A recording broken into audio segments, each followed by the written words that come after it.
오늘 말씀 욥기서 5장 1절로 27절 보겠습니다. 욥기서 5장 1절로 27절 말씀 우리 한 목소리로 봉독하겠습니다. 시작. 너는 부르짖어 보라. 내게 응답할 자가 있겠느냐? 거룩한 자 중에 내가 누구에게로 향하겠느냐? 분노가 미련한 자를 죽이고 시기가 어리석은 자를 멸하느니라. 내가 미련한 자가 뿌리 내리는 것을 보고 그의 집을 당장에 저주하였노라. 그의 자식들은 구원에서 멀고 성문에서 억눌리나 구하는 자가 없으며 그가 추수한 것은 줄인 자가 먹되 덫에 걸린 것도 빼앗으며 올무가 그의 재산을 향하여 입을 벌리느니라. 재난은 티끌에서 일어나는 것이 아니며 고생은 흙에서 나는 것이 아니니라. 사람은 고생을 위하여 났으니 불꽃이 위로 날아가는 것 같으니라. 나라면 하나님을 찾겠고 내 일을 하나님께 의탁하리라. 하나님은 헤아릴 수 없이 큰 일을 행하시며 기이한 일을 셀 수 없이 행하시나니 비를 땅에 내리시고 물을 밭에 보내시며 낮은 자를 높이 드시고 애곡하는 자를 일으키사 구원에 이르게 하시느니라. 하나님은 교활한 자의 계교를 꺾으사 그들의 손이 성공하지 못하게 하시며 지혜로운 자가 자기의 계략에 빠지게 하시며 간교한 자의 계략을 무너뜨리심으로 그들은 낮에도 어두움을 만나고 대낮에도 더듬기를 밤과 같이 하느니라. 하나님은 가난한 자를 강한 자의 칼과 그 입에서 또한 그들의 손에서 구출하여 주시나니 그러므로 가난한 자가 희망이 있고 악행이 스스로 입을 다무느니라. 볼지어다 하나님께 징계받는 자에게는 복이 있나니 그런즉 너는 전능자의 징계를 업신여기지 말지니라. 하나님은 아프게 하시다가 싸매시며 상하게 하시다가 그의 손으로 고치시나니 6가지 환난에서 너를 구원하시며 7가지 환난이라도 그 재앙이 내게 미치지 않게 하시며 기근 때의 죽음에서 전쟁 때 칼의 위협에서 너를 구원하실 터인즉 내가 혀의 채찍을 피하여 숨을 수가 있고 멸망이 올 때에도 두려워하지 아니할 것이라. 너는 멸망과 기근을 비웃으며 들짐승을 두려워하지 말라. 들에 있는 돌이 너와 언약을 맺겠고 들짐승이 너와 화목하게 살 것이니라.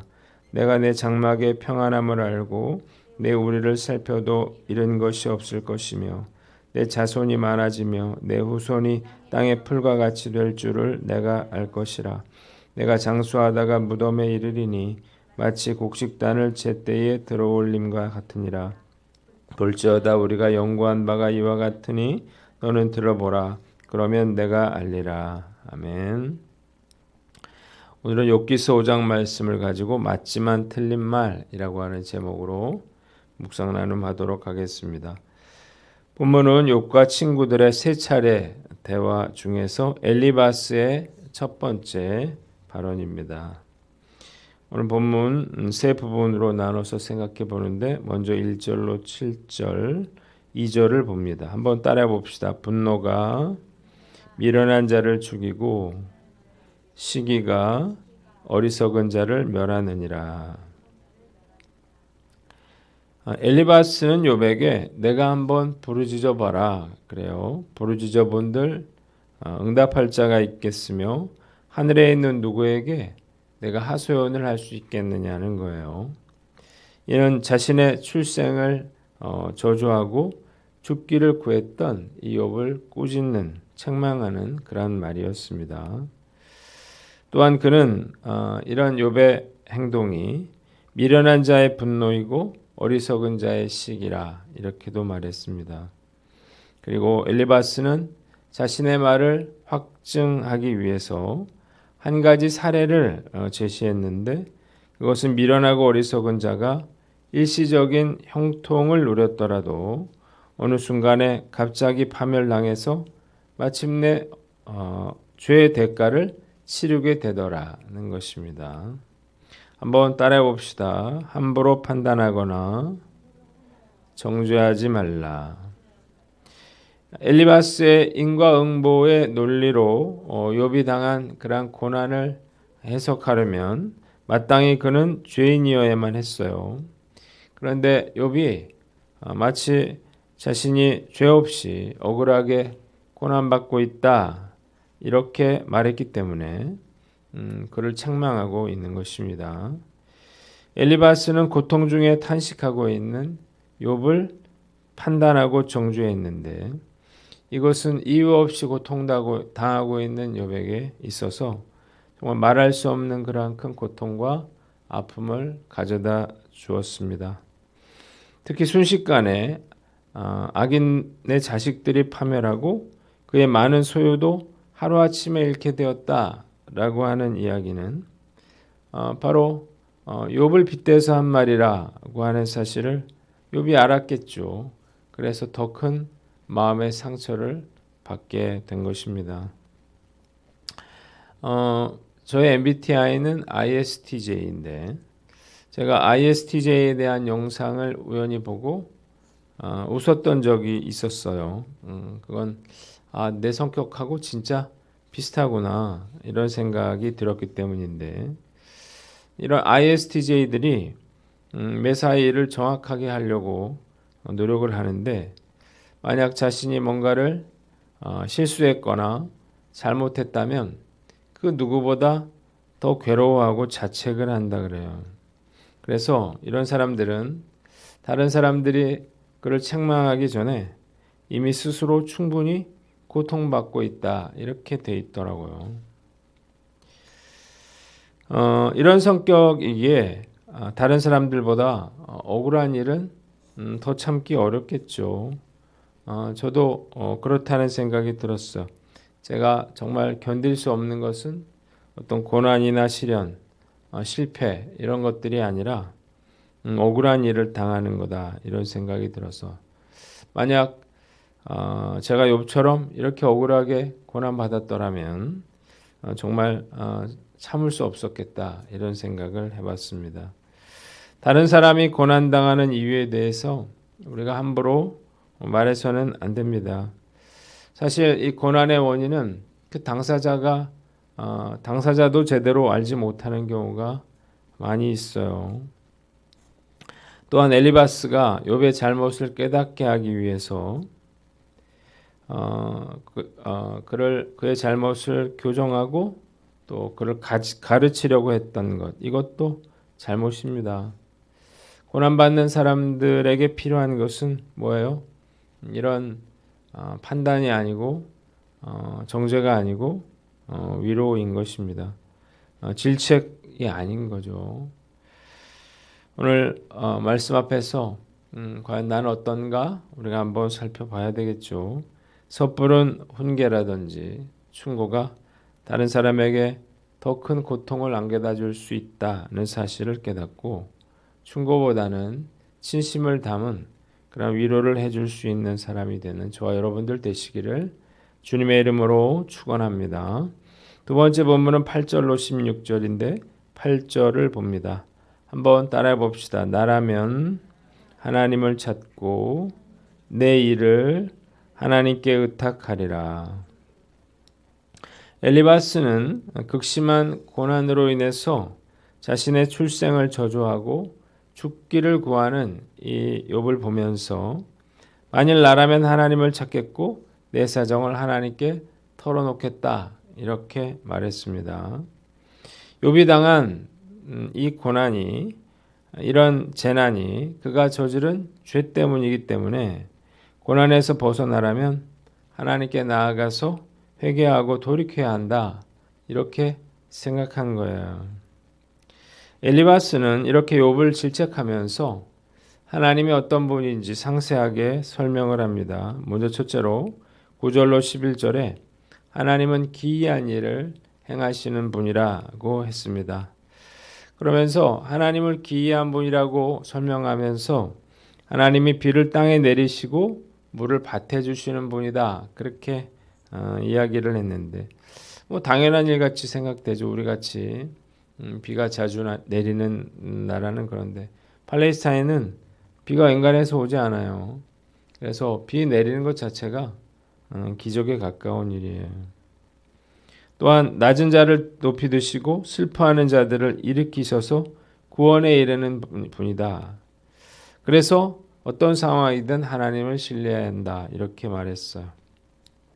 두 번째는 이 12절로 14절인데 하나님은 괴울한 자의 계교를 파하는 분이라고 했습니다.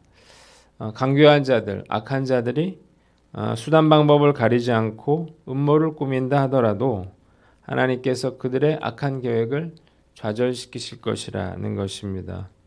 세 번째는 15절로 16절 하나님은 가난한 자들을 보호해 주시는 분이라는 것입니다. 세상의 이치대로 한다면 가난한 자들은 강한 자들의 압제와 폭력에서 피할 길이 없죠. 그러나 하나님께서 이 가난한 자들을 지켜주시고 보호해 주시기 때문에 악인들의 손에서 벗어날 수 있다는 것입니다. 그래서 가난한 자에게도 희망이 있다고 말하는 거예요. 결론적으로 하나님이 이렇게 신뢰할 만한 그런 분이시기에 이제라도 욥이 자신의 죄를 회개하고 모든 것을 하나님께 의탁함으로 고난에서 벗어나라고 그렇게 충고하고 있는 것입니다. 한번 따라해 봅시다. 하나님을 신뢰하라.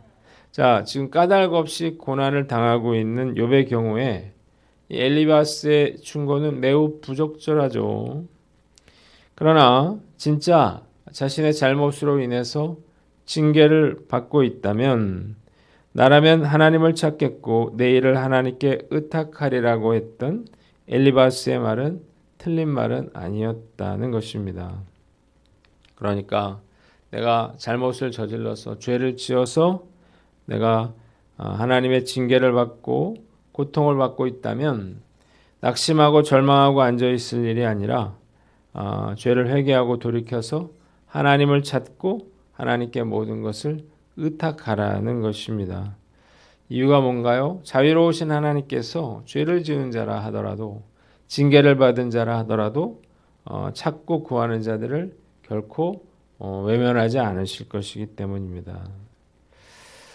말씀 묵상하면서 요즘 제가 하나님을 신뢰하는 것에 대한 중요성에 대해서 그 어느 때보다 깊이 생각하고 있습니다. 하나님을 신뢰하는 것 너무나 중요한 일이죠. 고난 중에 고난을 당하고 있는데 어려움을 당하고 있는데 내가 그 하나님을 향한 신뢰를 잃어버린다면 정말로 위험한 일이 될 것이기 때문입니다. 자, 우리가 오늘 말씀을 통해서 알아야 할 것은 하나님이 행하시는 일은 헤아릴 수 없이 크고 놀라운 것이고 그 어떤 것도 그분이 주시는 회복의 능력을 막을 수 없다고 하는 사실을 믿으시기를 바랍니다. 욥처럼 모든 것을 다 잃었다 하더라도 얼마든지 하나님이 다시 일으켜 세워 주실 수 있습니다. 그래서 우리가 바라봐야 하는 것은 고통스럽고 불안한 현실이 아니에요. 그걸 보면 더욱더 우리가 마음이 우울해지고 그리고 더 소망을 잃어버리게 돼요. 살아갈 수가 없습니다. 이런 불안한 현실이 아니라 우리가 오늘 모여서 함께 기도하는 것도 우리를 사랑하시는 그 하나님께 우리의 시선을 두자고 하는 거예요. 오늘 나는 어떤가 한번 살펴보시고 어떤 상황에서도 나를 붙잡아 주시고 은혜를 주시고 회복시켜 주실 그 하나님을 바라보고 끝까지 그 주님을 신뢰하는 저와 여러분들 되시기를 주님의 이름으로 축원합니다. 마지막으로 17절로 20절인데요. 17절을 봅니다. 한번 따라해 봅시다. 너는 전능자의 징계를 없인 여기지 말지니라. 엘리바스는 욥에게 하나님의 징계를 받는 사람은 복된 사람이라 이렇게 말하면서 전능자의 훈계를 거절하지 말아라 이렇게 말했습니다. 이유가 뭔가요? 하나님의 징계에는 유익이 있기 때문입니다. 18절 첫째로 징계하신 하나님이 싸매시고 고쳐주신다는 거예요. 당장은 하나님의 징계를 받아 아프겠지만 그를 사랑하시는 하나님은 그의 상처를 싸매시고 고쳐주시는 분이십니다. 두 번째로 19절 하나님이 환난에서 건져주신다는 것입니다. 기근과 전쟁 그리고 저주와 중상모략 이런 혀의 채찍을 피하여 숨게 하시고 23절 멸망과 기근 들짐승들도 두려워하지 않게 해주신다는 것입니다. 자, 그래서 어떻게 됩니까? 장막이 두루 평안하고 우리에도 잃은 것이 없고 자손이 땅에 풀같이 많아지고 장수를 누리고 무덤에 들어가게 된다는 건데 이것이 엘리바스가 연구하여 깨달아 알게 된 것이었습니다.